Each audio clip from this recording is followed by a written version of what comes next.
ಏಕರೂಪ ನಾಗರಿಕತೆ ವಿಚಾರದಲ್ಲಿ ನಮ್ಮ ರಾಷ್ಟ್ರೀಯ ಪಕ್ಷ ಅದ್ರ ಬಗ್ಗೆ ಅಭಿಪ್ರಾಯವನ್ನು ತಿಳಿಸ್ತದೆ. ಈಗೆಲ್ಲ ನಾವೆಲ್ಲ ಬದುಕ್ತಾ ಇದ್ದೀವಿ. ನಮ್ಮ ಸೆಂಟ್ರಲ್ ಪಾರ್ಟಿ ಅದ್ರ ಬಗ್ಗೆ ಸ್ಟ್ಯಾಂಡು ಕ್ಲಿಯರ್ ಆಗಿ ಒಂದೊಂದು ಪಾಯಿಂಟ್ ಕೂಡ ತಿಳಿಸ್ತದೆ. ನಾನು ಅದ್ರ ಬಗ್ಗೆ ಹೆಚ್ಚಿಗೆ ರಿಯಾಕ್ಟ್ ಮಾಡಕ್ಕೆ ಹೋಗುದಿಲ್ಲ. ಇದು ನನ್ನ ಸ್ಟ್ಯಾಂಡ್.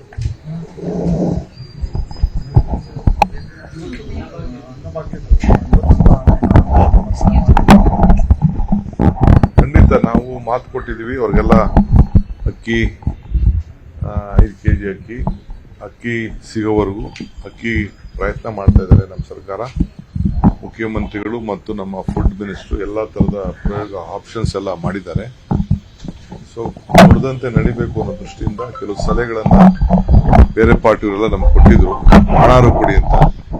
ಅದನ್ನು ಕೂಡ ಗಮನದಲ್ಲಿಟ್ಕೊಂಡು ಅವ್ರವ್ರ ಅಕೌಂಟ್ಗೆ ಹೋಗ್ತದೆ. ಹೆಚ್ಚು ಕಮ್ಮಿ 80-85% ಅಕೌಂಟ್ ಎಲ್ಲ ಟ್ರೇಸ್ ಆಗಿದೆ. ಇನ್ನೊಂದು 15-20% ಯಾವ ಅಕೌಂಟ್ ಅದು ಸೆಪರೇಟ್ ಮಾಡ್ಕೊಳ್ತಾರೆ. ಈಗ ನಮ್ಮ ಆಧಾರ್ ಲಿಂಕ್ಗೆ ಅವ್ರ ಅಕೌಂಟ್ ಎಲ್ಲ ಆಗಿದೆ. ಅದೇ ಲಿಂಕ್ ಕೊಡಿ ಅಂದ್ರೆ ಅದೇ ಲಿಂಕ್ ಅದೇ ವೋಟ್ ಅಕೌಂಟ್ಗೆ ಹೋಗ್ತದೆ. ಮಿಕ್ಕಿದೆಲ್ಲ ಬೇರೆ ಅಕೌಂಟ್ ಬೇಕು ಅಂದ್ರೆ ಅವ್ರು ಕೊಡ್ತಾರೆ, ಆ ಅಕೌಂಟ್ಗೆ ನಾವು ಕಳಿಸ್ತೀವಿ. ಬಿಜೆಪಿ 10 ಕೆಜಿ ಕೊಡಿ. ಈಗ ಮೊದಲು 5 ಕೆಜಿ ಕೊಡದೇ ಇದ್ರೆ ದುಡ್ಡು ಕೊಡಿ ಅಂತ ಅಂತಿದ್ರು. ಈಗ ಪೂರ್ತಿ 10 ಕೆಜಿ ಅಕ್ಕಿನೇ ಕೊಡಿ. ಅದೇ ಅವ್ರ ಡಬಲ್ ಸ್ಟ್ಯಾಂಡರ್ಡ್ ಗೊತ್ತಾಗ್ತಾ ಇದೆಯಲ್ಲ. ಅವರ ಎರಡನೇ ಮಾತು ನಾವು ಯಾರ ಮಾತು ಕೇಳೋಣ. ಸದನದ ಒಳಗೆ ಮತ್ತೆ ಹೊರಗೆ ಪ್ರತಿಭಟನೆ ಮಾಡೋದಿಕ್ಕೆ ರೆಡಿ ಇದ್ದಾರೆ. ಬಹಳ ಸಂತೋಷ. ಅವ್ರಿಗೆ ನಾವು ಯಾರು ತಡೆಯಲ್ಲ, ಹೋರಾಟ ಮಾಡ್ತಾ ಇರ್ಬೇಕು. ಅವರು ನಾವು ಹಿಂದೆ ಹೇಳಿದೀವಿ, ನಿಮ್ ಮಾತಿಗೆ ನೀವು ಹೋರಾಟ ಫಸ್ಟ್ ಮಾಡಿ. ನೀವು ಏನ್ ಭರವಸೆ ಕೊಟ್ಟಿದ್ರಲ್ಲ ಜನತೆಗೆ, ಪಾರ್ಲಿಮೆಂಟ್ ಭರವಸೆ ಕೊಟ್ಟಿದ್ರಲ್ಲ, ನಿಮ್ಮ ಮ್ಯಾನಿಫೆಸ್ಟೋ ಐತಲ್ಲ, ಫಸ್ಟ್ ಅದಕ್ಕೆ ನಿಮ್ಮ ಹೋರಾಟ. ಪಾಪ ಅಟ್ಲೀಸ್ಟ್ ನಮ್ಮ ಸ್ಕೀಮ್ಸ್ನೆಲ್ಲ ಸ್ವಲ್ಪ ಅವರು ಪ್ರಚಾರಕ್ಕೆ ತರ್ತಾ ಇದಾರಲ್ಲ, ನನ್ಗೆ ಬಹಳ ಸಂತೋಷ. ಜನಕ್ಕೆ ಗೊತ್ತಾಗ್ತಾ ಇದೆ ನಾವು ಎಷ್ಟು ಪ್ರಯತ್ನ ಮಾಡ್ತಾ ಇದೀವಿ. ಬಡವ್ರ ಮೇಲೆ ಯಾವ ರೀತಿ ಬಿಜೆಪಿ ಸರ್ಕಾರ ಗದಾ ಪ್ರವಾಹ ಮಾಡ್ತಾ ಇದೆ, ಬಡವ್ರಿಗೆ ಅಕ್ಕಿ ಕೊಡುತ್ತಲ್ಲ ರಾಜಕಾರಣ ಮಾಡ್ತಾ ಇದೆ. ನಮ್ಮ ಗೋಡನ್ಗಳಲ್ಲಿ, ಕರ್ನಾಟಕದಲ್ಲಿ ಇರುವಂತ FCI ಗೋಡನ್ಗಳಲ್ಲಿ ಎಲ್ಲ ಹುಳ ಹಿಡಿತಾ ಇದೆ.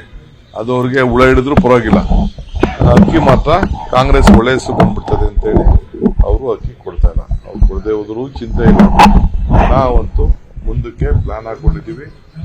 ಲಾಂಗ್ ಟರ್ಮ್ ಏನ್ ಬೇಕೋ ನಾವು ವ್ಯವಸ್ಥೆ ಮಾಡ್ತೀವಿ. ಸದ್ಯಕ್ಕೆ ಬೇಕಾದ್ರೆ 1 ತಿಂಗಳು 2 ತಿಂಗಳು ಬೇಕಾದ್ರೆ ಖರೀದಿ ಮಾಡಿ ತಂದು ಕೊಟ್ಬಿಡ್ಬೋದಾಯ್ತು.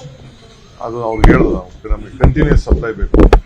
ನಾವೇನು ಪ್ರೈಸ್ ಫಿಕ್ಸ್ ಮಾಡಿದ್ವಿ ಮತ್ತು ನಮ್ಮ ರಾಜ್ಯದಲ್ಲಿ ಕೂಡ ಎನ್ಕರೇಜ್ ಮಾಡ್ತೀವಿ. ಯಾರು ಬೆಳೆಯೋರಿದ್ರೆ ನಮ್ಗೇನು ರಾಷ್ಟ್ರೀಯ ಮಟ್ಟದಲ್ಲಿ ಏನು ಖರೀದಿ ಮಾಡ್ತಾ ಇದ್ದಾರೆ ಆ ಬೆಲೆಗೆ ನಮ್ಗೆ ಸಿಕ್ಕೋದಾದ್ರೆ ನಾವು ನಮ್ಮ ರೈತರಿಗೂ ನಾವು ಮಾನಸಿಕವಾಗಿ ಅವ್ರಿಗೆ ತಯಾರು ಮಾಡಕ್ಕೆ ನಾವೆಲ್ಲ ಸಜ್ಜಾಗ್ತಾ ಇದೀವಿ.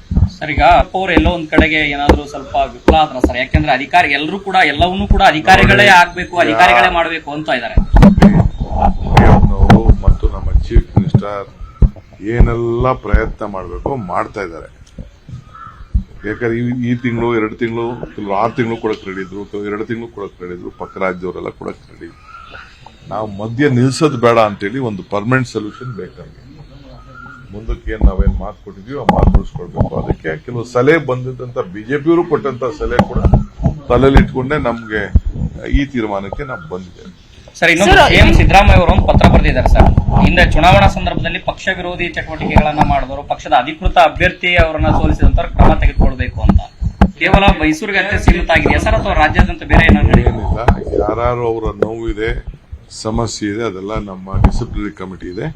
ಡಿಸಿಪ್ಲಿನರಿ ಕಮಿಟಿಯವರು ಅದನ್ನ ಗಮನದಲ್ಲಿಟ್ಕೊಂಡು ಕ್ರಮ ಕೈಗೊಳ್ಳುತ್ತಾರೆ.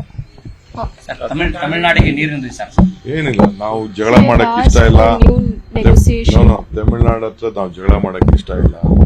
ಅವರು ಸುಪ್ರೀಂ ಕೋರ್ಟ್ ಒಂದು ಆರ್ಡರ್ ಮಾಡಿದ್ದಾರೆ. ಈ ಕೋಲಾರ ಇಟ್ಟು ಕಡೆ ನೀರಿಗೆ ಒಂದು ಆರ್ಡರ್ ಮಾಡಿದ್ದಾರೆ ಸುಪ್ರೀಂ ಕೋರ್ಟ್. ಎಷ್ಟೋ ಒಳಗಡೆ ನೀವೊಂದು ನೋಟಿಫಿಕೇಶನ್ ಮಾಡಬೇಕು ಅಂತ. ನಾವು ಅದನ್ನ ಅವ್ರ ವಾಸ್ತವಾಂಶ ಪಾಪ ಅವ್ರಿಗೆ ಗೊತ್ತಿಲ್ಲ ಅಂತ ಕಾಣ್ತದೆ.